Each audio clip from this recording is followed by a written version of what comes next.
All right, let's talk about Grinduro. So just about a week ago was Grinduro, and it was awesome. That's kind of the basic way to put it, but let's go over some basics of Grinduro. So what is Grinduro? What's the whole point of it? So Grinduro is essentially combining two different kind of disciplines of bikes together. So you have a gravel grinder, so you get the grind, the grind part of that. So gravel grinder, essentially it's a gravel ride. Pretty much the basis of it. It is, of course, a race, a timed thing, but it's essentially a gravel ride, gravel grinder. Pretty basic. Then you have the Duro part at the end, and that's where the Enduro part comes in. So Enduro bike racing is essentially timed stages, is what that is. So Enduro racing, you essentially would ride your bike up to generally it's a downhill stage. You ride your bike up to the downhill stage, rip down the trail, and then you got to ride to the next stage after that, and then go down the downhill stage. And really you're only timed on the stages between pretty much the start and finish of each stage you run. So that's kind of the basics of a Grinduro. So you're a gravel grinder, so it's gravel based. So gravel based enduro race, kind of how that is. So essentially with Grinduro, the full course was about 52 miles or something along those lines. And you essentially had 4 stages during that 52 miles. So during those 4 stages, it ranged from everywhere from a climbing stage to kind of a rolling hill to descents. During those stages, you were timed, and there was a start and finish mat on each of those stages. The rest of the ride, you could ride at whatever pace you wanted to. The only thing you had to really worry about was getting to each stage before the cutoff time for that stage. So as long as you made that cutoff time and you made it all the way back to the finish line, you got your score. You completed all 4 stages and all of Grinduro. So it's overall a kind of different, but also a cool kind of combination of everything that you think of. And it really goes along with the kind of Grinduro motto of maxing to relaxing. So you kind of get that point. Stages, you are maxing out, trying as hard as you can to get the fastest time you can. And the rest of it, you're just kind of chilling, hanging with buddies. And after being in my first Grinduro, I can say for sure that is the case. It is unlike any other race I've ever done. And yeah, it's a party in between each of the stages. Even at the end of each stage or the 8 stations, everybody just hanging out. And it's very different. Most races you do, especially gravel races, everybody's just in a hurry. Nobody wants to talk to you. Everybody's just in a hurry. Kind of the opposite in this one. During the stage, everyone's focused in. After that, everybody's just kind of chill. So as you guys can tell by the title of this video, I tried Grinduro. So I made it through Grinduro. I made it through all the way to stage 3 is where I made it to, and that's where the relaxing part kind of gets you. You have to be able to hit the stages before they close, and that's kind of where I ran into a problem. So let's talk about the California Grinduro. So this is the first time it's been back since I think 2019, I think was the last one. So it's been 5-6 years that it's been there. So it's been a while. I've only ridden up in the Mountain Huff area once, and that was with the Norton last year, and that was essentially getting shuttled to the top and riding down. So the Grinduro course they had. So essentially you start off at the fairgrounds, and you start off right there. You ride on the road all the way to the base of Mount Huff, which really isn't that far. It's like 2 miles. You ride to the base of Mount Huff, and then the climb starts. So you climb and climb. So you climb probably, I'm trying to think, maybe a mile and a half after you hit the base of Mount Huff. So now once you hit that gravel, you climb about a mile and a half.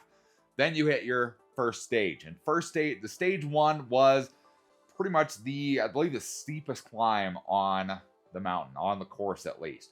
And that was pretty rough. It was a little over a mile and a half for the stage. And it was steep. Let's call it that. The beginning portion of that stage, probably the first half, was some of the steepest terrain I think I've ridden on my gravel bike. And it got to the point where, I slipped a tire once up on that. And at that point, you kind of just got up and walked the rest of the way up the hill because you weren't getting back on and getting a good cadence going after that. So after that, it kind of mellowed out a little bit. Still was going uphill. But overall, stage 1, really kind of a basic climbing stage. Nothing too crazy. Honestly, one of the shorter stages there was. After stage 1, you then had some nice single track that took you back, kind of looped you between stage 1 and stage 2. So once you kind of did that short single track to stage 2, Stage 2 was a nice rolling fire road. So nothing uphill. So it wasn't totally uphill. It wasn't totally downhill. It was actually pretty even uphill and downhill, about 200 feet each way. And that stage was awesome. It was fast. It was smooth. It was all just gravel. And it was really, really nice. After stage 2, it was essentially, it was pretty close. About 12 miles between stage 2 to stage 3. And majority of that 12 miles was climbing. And you climbed about 3 to 3,500 feet, if I remember correctly, in that 12 miles. So essentially once you started at the beginning, then you kind of went downhill a little bit, and then you turned, and once you turned and started going back uphill, you did not stop until stage 3. And that's where I got slowed down quite a bit. I don't believe I've ever climbed that I'm trying to think of the right word here. I don't think I've ever climbed that consistently and that nonstop as that section right there. And Strava actually confirmed that once I got back and uploaded my Strava confirmed that, yeah, that was like my largest elevation climb I'd ever done. And that's kind of where that came in. So I was able to climb the whole thing. However, I got to stage 3 about 25 minutes after stage 3 closed. And so that was kind of the end of my Grinduro right there. It was right at the beginning of stage 3. And it's not that I was super worn out and tired and like I couldn't do it anymore. It was more that I was just slow. So that's kind of where that time thing kind of comes in. You need to be able to go a certain pace in order to hit each stage that you need to hit. Luckily, the SAG crew was actually pretty cool, and because I wasn't tired. Like I said, I wasn't like burnt out and like done riding. They let me do stage 3. So stage 3 was a full-on downhill fire road.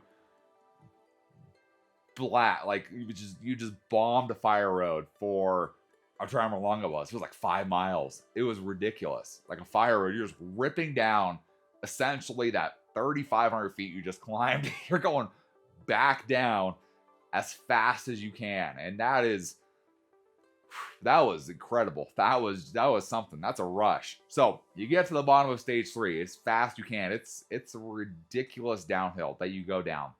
You're just flying. You get to the bottom of stage 3, aid station there.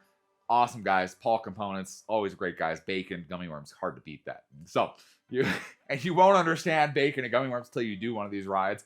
And it's the best thing you could ever eat at that moment is a piece of bacon and some gummy worms. So after that, there's a nice single track section.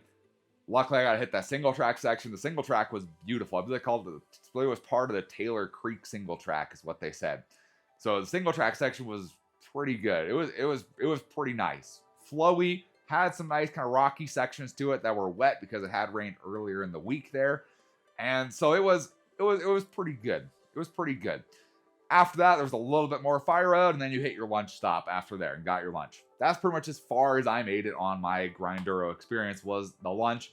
After that, they said, I mean, we can't have you keep going on. You're not going to make it next time. Pretty much, I would have had to climb another 2,500 feet from the lunch stop to the top of Mount Huff, and then at that moment, I would have to get there in about an hour and a half, which wasn't going to happen. So, yeah, but with the speed my legs were going at that moment, it wasn't going to happen to make it that high. And once you got to the top, you then had you essentially had your rip all the way from the top of Mount Huff all the way back down into the valley. So, so essentially I made it halfway, mileage wise. Lunch was good. After lunch, me and a few other guys that again had just timed out on that stage, we had decided we were just going to ride back into the festival. So we hit the fire road all the way back down and kind of missed out on that second half.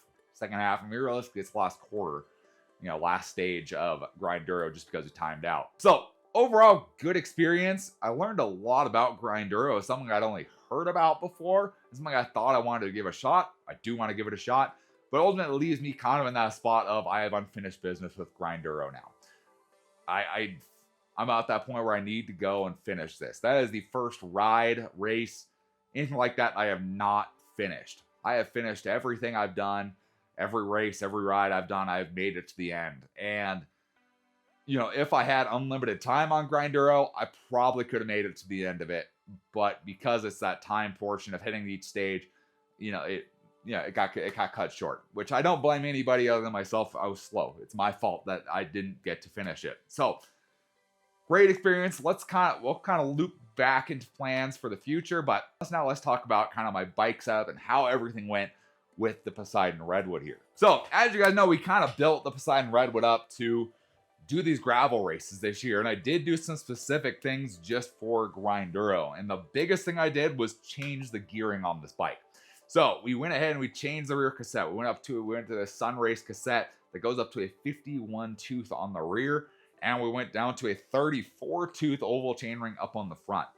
And I can say if I didn't change that gearing, I would have struggled a whole lot more than I did. I was able to pretty much billy goat my way up in my lowest gear all the way to the top of that section between stage 2 and stage 3. And I can say it worked really well for that. If I didn't have that low gear, and stage 1 too, if I didn't have that low gear, it would have been a lot tougher to continue to stay on the bike at that moment. So gearing worked great. The tires of the Illuvium Pros, that was like the perfect conditions for these tires.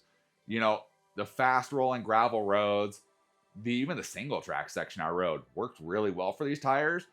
I don't think, it was like I said, the only time I slipped once on stage 1 in the really steep portion, and that's more because I unweighted the rear tire. And once I unweighted it, this spun, and, you know, end of story at that moment. Now, the wheel size I run on this is a 650B, so it's pretty much 27.5. I don't know if that's the best choice for Grinduro. I feel like a 700 or even a 29er would be the better choice to go with for at least the California Grinduro, just because of the mass expanse of fire roads that you're on. I feel like that's going to do better in those certain circumstances, in these circumstances, than a 650B.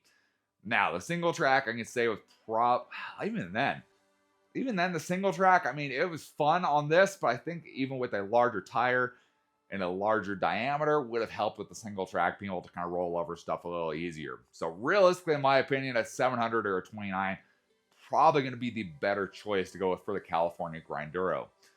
Everything else, comfort-wise, saddle was great, still works great. The Redshift setup up with the cockpit worked awesome. The shock stuff sim worked great. The ergon tape worked great. Everything seemed to work good all up there. The carbon fork was awesome to have. It helped absorb some of the kind of lighter vibrations. Helped with that. And the shock stop sim made kind of a big difference there. Crankset worked good. I did smack a pedal pretty hard on the single track section. So I did go ahead and broke one of my kind of plastic cleat spacers on my egg beaters. I mean, whatever. It's biking, cycling. So, you know. So I did break one of those. I smacked that pedal hard. I'm surprised that's all I broke, honestly. But everything worked good. I had no mechanical issues at all. The wheel top electronic drivetrain worked great. The wheel top hydraulic brakes, I couldn't imagine doing that with cable brakes. People did. I couldn't imagine doing that with cable brakes, especially that massive downhill section. I can't imagine doing that with cable brakes. So hydraulic brakes, by far what I recommend. So, like I said, I kind of have some unfinished business with Grinduro now, and that I didn't finish. I need to finish this to be able to say I've done Grinduro. So, is the Redwood the bike I would take again? And that's kind of where I'm stuck, questioning whether this is the right bike for Grinduro. It works really well as a gravel bike and does good on gravel things and kind of exploring and, you know, stuff that you expect to do on a gravel bike. However, I would say for Grinduro California, from what I kind of saw as I kind of checked out other people's bikes and through the section of the course I did, and knowing kind of the last section, the last downhill single track section from running it last year on the Norton, is I think a kind of a hardtail 29er is honestly the best bike you can get for Grinduro California. And that's kind of where I go, okay, what do we want to do from this point? Because you technically can set this bike up as a 29-inch and, you know, run it that way. But I don't know if that's what I want to do. I have the Superfly, of course, my cross-country race bike, you know, that I rode cross-country on for forever. there's that bike. You know, you can do some modification to that, make it work. You can always go for just a 700C gravel bike. You know, go something different like that. So I'm kind of in that point of I'm just trying to figure out what exactly I want to do for bike choice for it. You know, you can definitely do it on whatever bike you want to do it on. Yeah, it's definitely possible on a gravel bike. People did it on a bike very similar to this with 700C wheels and, you know, skinnier tires than I have. We got 45mm wide tires. They don't have skinnier tires than this. And, you know, it's doable. You know, for the enjoyment factor, I think a hardtail 29er is going to be the better choice for Grinduro. So, you know, I'm thinking about it. So kind of at that point now, I have, you know, a few months here to think about what I want to do and, you know, what my comeback story is going to be for Grinduro for next year. Yeah, that's kind of where I'm at right now. Everything went great. The boosts went great. You know, your favorite cyclist went out like we do for a lot of Sierra Trails events. And we ran in the kids area. Kids had a blast. My wife, big thanks to my wife and daughter for taking on that task of running the kids area while I was out riding. And then afterwards, when I was kind of feeling a little dead after that. So, big thanks to them. I couldn't have done it without them for sure, because that would have been pain. That would have hurt. So that would not have been fun. But yeah, we will be back for Grinduro, and we got to finish it this time. We will finish it the next time we go out. So yeah, so that's pretty much my story of how I tried Grinduro and failed. Didn't make it all the way. Grinduro is one of the tougher races and rides I have ever done. It is not for everybody. You know, that's why they offer the Grindorito. Half the mileage, even less than half the elevation climb. You know, Grinduro is truly a test of your bike handling skills, your speed, your climbing, your descents. It includes everything. It's one of the few things. It's one of the few races and rides that includes everything in there. Single track, fire roads, downhills, uphills. It includes everything, and you have to be good at everything, or at least okay at everything if you plan on making it. And yeah, that's a tough one. Yeah. So we'll be back. You know, big thanks to Sierra Trails for, you know, bringing back Grinduro, for bringing the Mountains to Meadows Endurofest back to Quincy, for letting us come out and have a blast riding bikes for a weekend.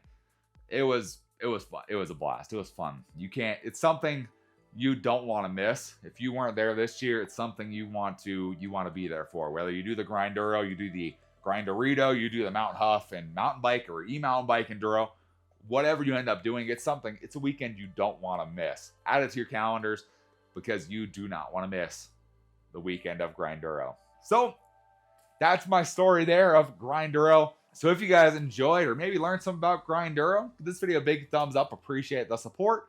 If you got any comments, questions, advice, anything along those lines, let me know down in the comments below. Love talking to you guys. Love answering questions you guys have. And I'll see you guys on the next video. Thanks for watching today.